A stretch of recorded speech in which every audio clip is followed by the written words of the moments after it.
What's up, everyone? Welcome back to Rock Fragrances. My name is Mike. Let's get started. So today we are reviewing Issey Miyake L'Odyssée Noir Ambre. And this is a 2016 amber fragrance from the house of Issey Miyake. So I live in Texas. It's just getting into December here, but if you can believe it, the weather just started to turn cold. So I always get excited around this time of the year because I can actually start to break out my winter fragrances, and in particular amber fragrances, which are some of my favorites. Amber is one of my favorite notes of all time.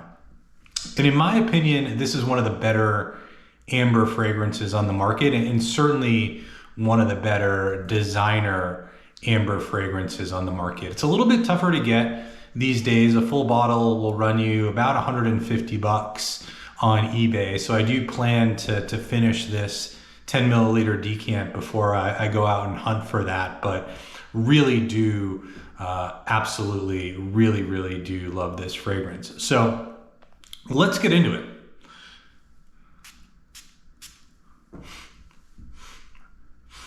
Yeah.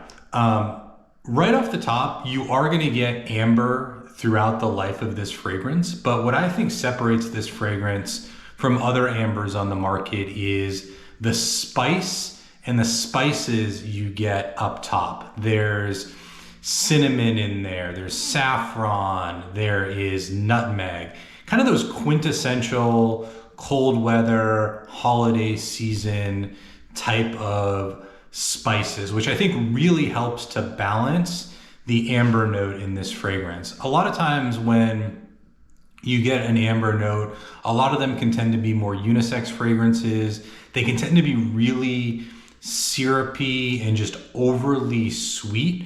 Whereas this fragrance I would categorize more as a dark amber. And because it has those spices, and because the amber underneath isn't overly sugary or overly sappy and sweet, it won't give you that headache, that feeling you get when you smell an overly sweet fragrance.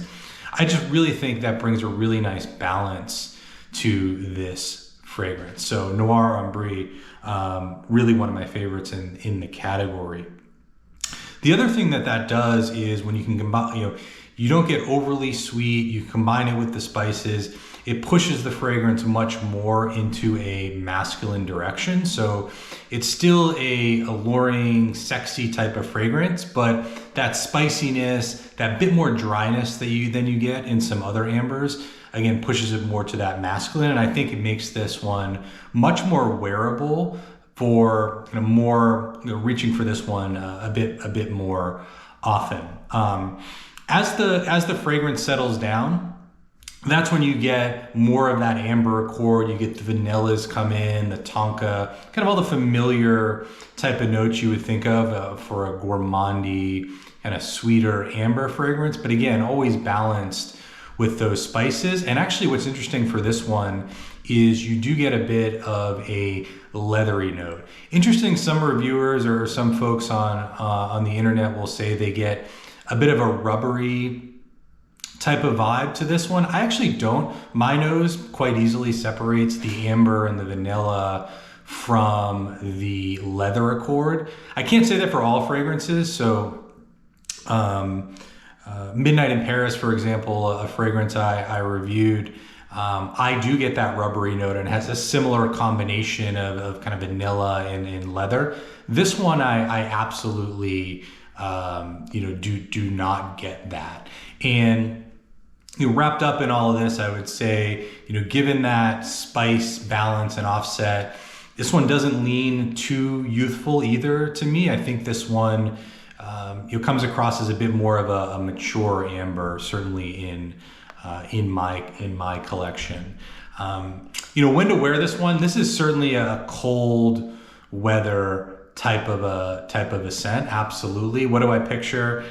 Where would I picture wearing this one? You think about maybe you're coming in from a really cold evening. Maybe you step into a really nice lounge. You're, going to get your drink order, maybe it's a classy drink order, maybe something like a Manhattan, but more of an upscale lounge type vibe. I'm not picturing a lot of heavy leathers and cigars like I do with other fragrances. I mean, this one has a bit of a classier element to it. So that's the type of environment where I picture this one. Maybe on a date, you're going to get a cocktail or something in the cold weather. I think this one would really work well in a date scenario, because I do think when you get close to this one, it does still have that, you know, sexy, sweet type of vibe, even though, like we mentioned, it has some of those offsets with the spices. Performance for this one is quite good. It actually projects really well. I think 3 to 4 sprays of this should do you well for 6 to 8 hours. You will get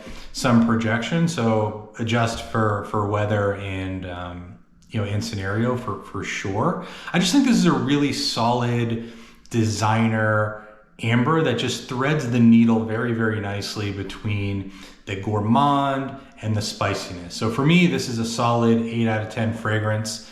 Anyway, that's the review of Issey Miyake Noir Ambre. If you enjoy these videos, please like, comment, subscribe. Until next time, take care and thank you.